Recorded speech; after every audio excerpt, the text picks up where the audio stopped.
I've never told anyone the full story of what happened to me in October of 2019. Not my family, not my friends, not even the police got every detail. Because honestly, I don't think they would have believed me.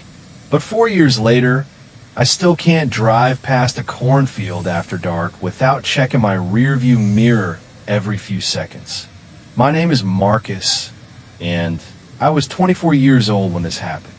I just finished a weekend visiting my college roommate in Columbus, Ohio, and I was making the 3-hour drive back to my apartment in Fort Wayne, Indiana. It was a Sunday night, sometime around 9 p.m. when I left. I remember thinking I should have left earlier, but we gotten caught up watching football, drinking a few beers. I'd waited until I was completely sober before getting behind the wheel, and before I knew it, the sun was long gone. The first hour of the drive was fine. Interstate 70 was busy enough, trucks passing by, headlights in my rear view.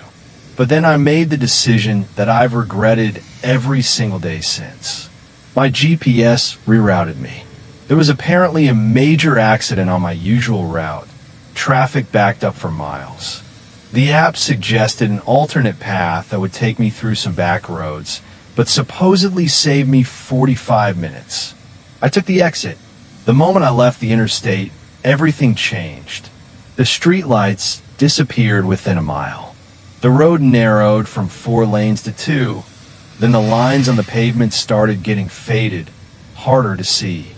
My headlights seemed to get swallowed by the darkness ahead rather than cutting through it. I turned down the radio. I don't know why we do that when we're nervous, like somehow hearing better will help us see better, but I did it anyway.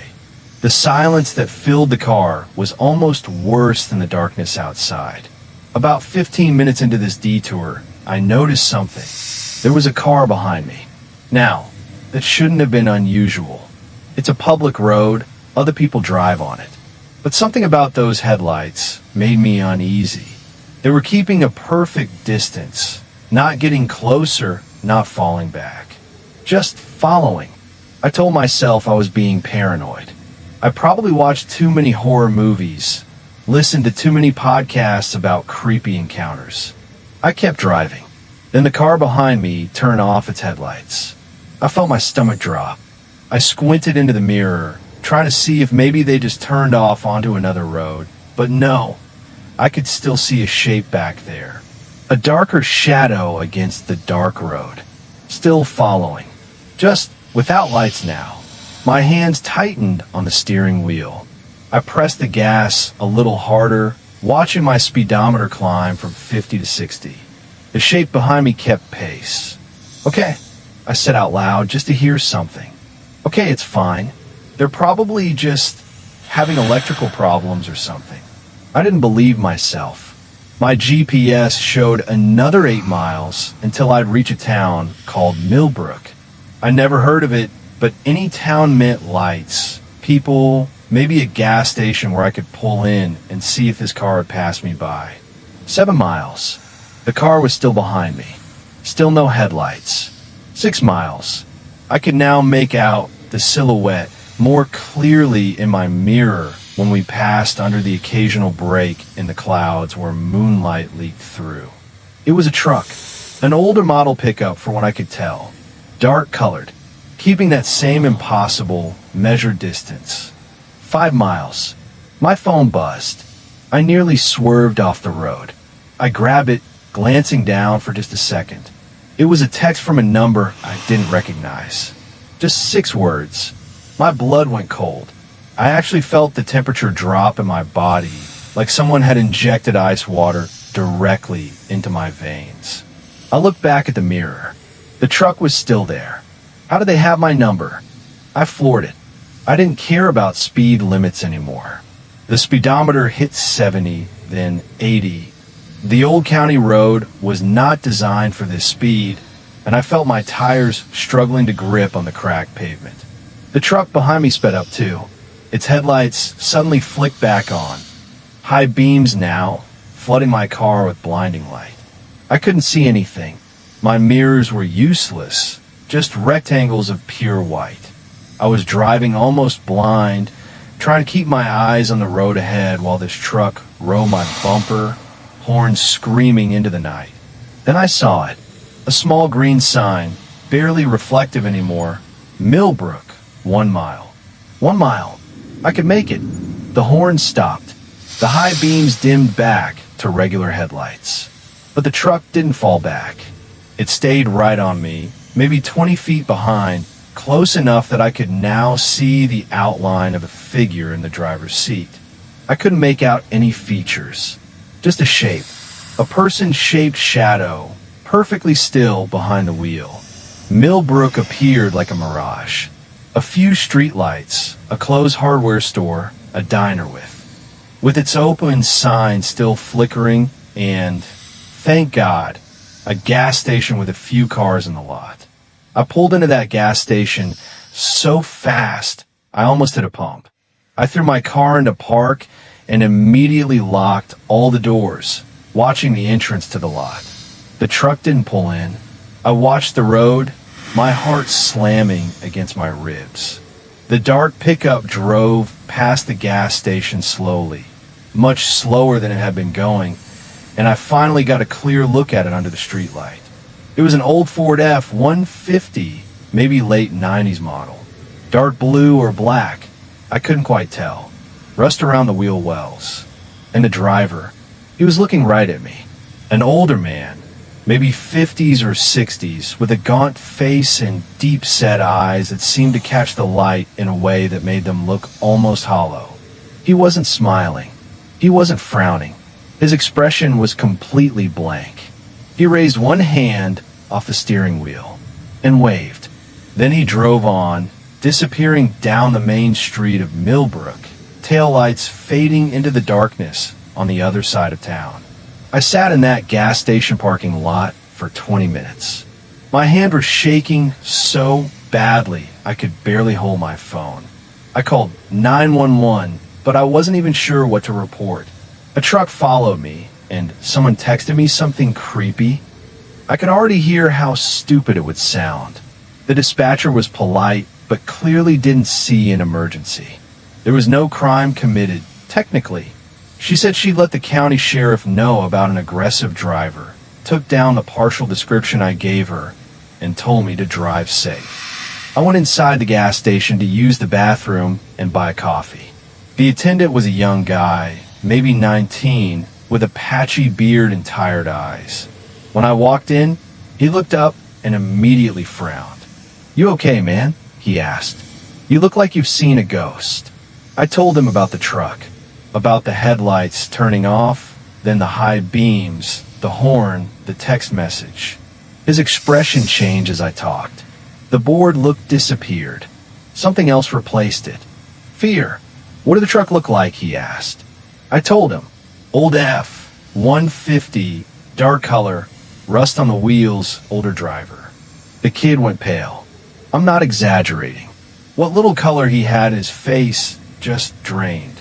"Listen," he said, leaning forward over the counter. "I don't know who that guy is, but this isn't the first time I've heard this. You're like the fourth or fifth person in the past few months who's come in here talking about some truck following them on Miller Road." Miller Road. That was the back road my GPS had sent me down. Fourth or fifth. I repeated. He nodded. It's always the same story. Late at night, they're driving through, and some truck with no lights starts following them. A couple people said they got texts too. Weird ones. One lady came in here crying. Said she got a picture sent to her phone. A picture of what? The kid hesitated. Then he said something that made my entire body go numb. Her car. From behind. On Miller Road. Like someone was taking a picture while they followed her. I left Millbrook 15 minutes later, taking a completely different route that added an extra hour to my drive. I didn't care. I would have driven through Canada to avoid going back on that road. But the story doesn't end there. 3 weeks later, I was back home in Fort Wayne, trying to convince myself the whole thing had been some weird coincidence. Maybe the guy's phone had auto-connected to mine through some Bluetooth glitch and sent a random message. Maybe he was just some local jerk who liked scaring out-of-towners. Maybe I'd overreacted. Then I got another text. Same unknown number. I grabbed my phone so fast I knocked over my drink. I stared at the message, reading those two words over and over, trying to make them mean something else. Nice apartment. I looked at my window. I lived on the second floor of a complex, overlooking the parking lot. The blinds were open. The lights were on inside. Anyone standing in that parking lot could see directly into my living room. I walked to the window, my heart in my throat, and looked outside. The parking lot was mostly full. Residents' cars, a few spots empty. Nothing unusual, except at the far end of the lot, partially hidden behind a dumpster enclosure, was a truck, a dark-colored pickup, old model. I couldn't tell if it was the same one. From that distance, in that lighting, it could have been any truck. But I knew. Somehow in my gut, I knew. I called the police immediately. This time, I didn't hold back. I told them everything.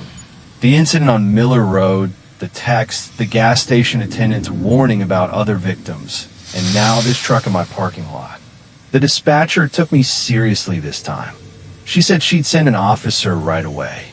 I watched from a gap in my blinds as the patrol car arrived 8 minutes later. The officer pulled into the lot, drove slowly toward the dumpster enclosure.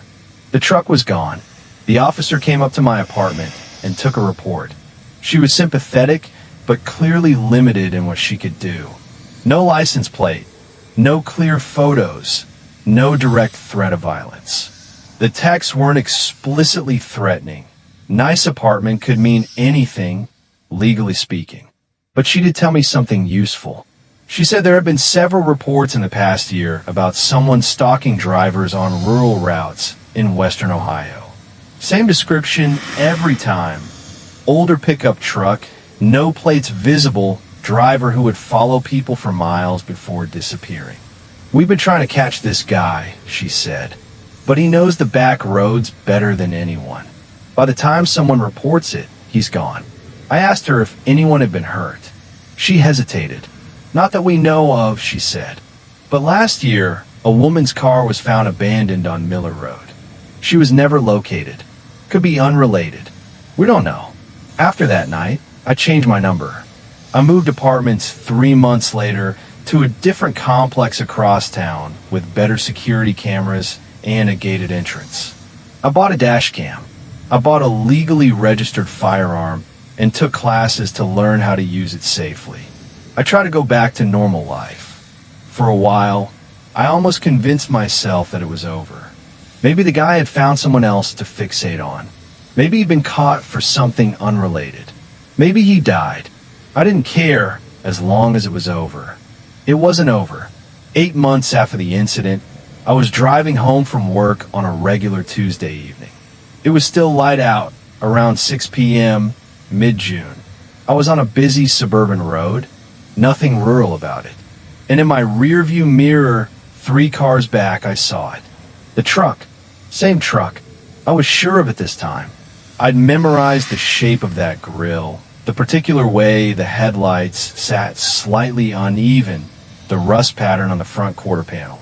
It was him, but I wasn't helpless this time. I turned on my dash cam. I made sure it was recording clearly. I pulled out my phone at a red light and hit record on video. And then, when the light turned green, I didn't run. I turned into a shopping center parking lot. The truck followed. I parked directly in front of the main entrance to a Target, where dozens of people were walking in and out. I kept my phone recording, pointed out my window, and waited. The truck circled the lot once, then twice. It was looking for a place to park where it could watch me, I realized. Somewhere it could sit without being obvious. But the lot was too busy. Too many witnesses. Too many cameras on the building. On the third pass, I got a clear shot of the plate on my dash cam. Ohio plates. I couldn't read the full number because of the mud, but I got partial.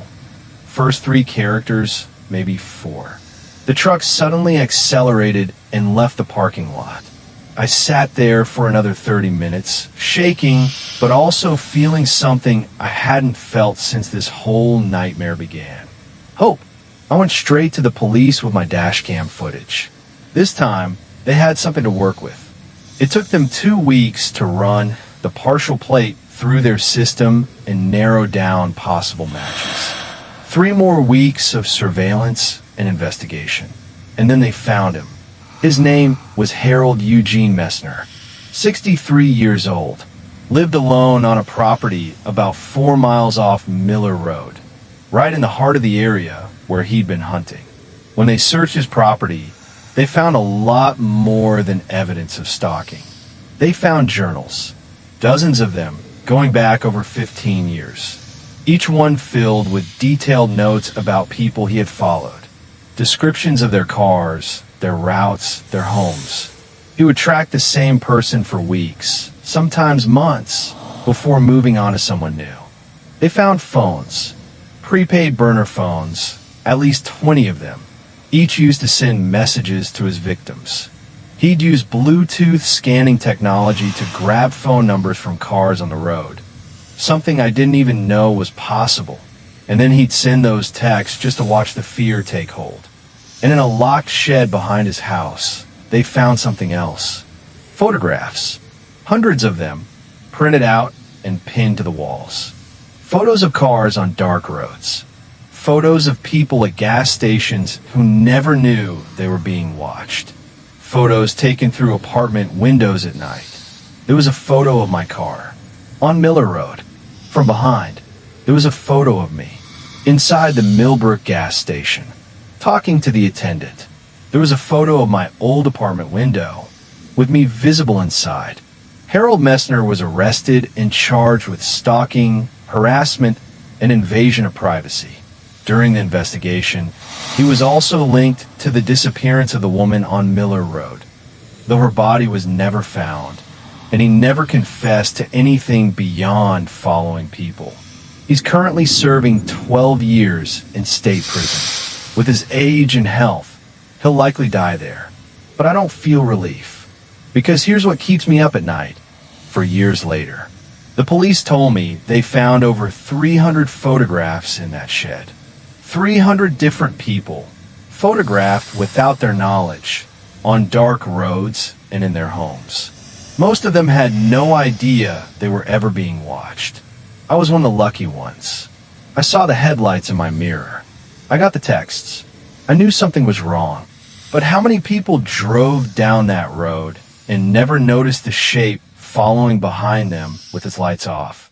How many people went home, went to bed, and never knew that somewhere out in the darkness, a man with a camera was watching their window? And here's the thing that really gets me. Harold Messner was doing this for 15 years. 15 years of following people, photographing them, learning their routines. In all that time, how many people just disappeared? People whose cases were never connected to him? People who are still listed as runaways or accidents or mysteries. He never admitted to hurting anyone, but they never found that woman either. I drive with my dash cam on every single trip now. I keep my phone charged. I stay on main roads whenever possible. And I never, ever take detours through rural areas at night, no matter how much time my GPS says I'll save. Because out there on those dark back roads, there might be someone else like Harold Messner. Someone patient, someone watching, someone who knows those roads better than any GPS, and who has all the time in the world to follow you home. And you might never see them coming.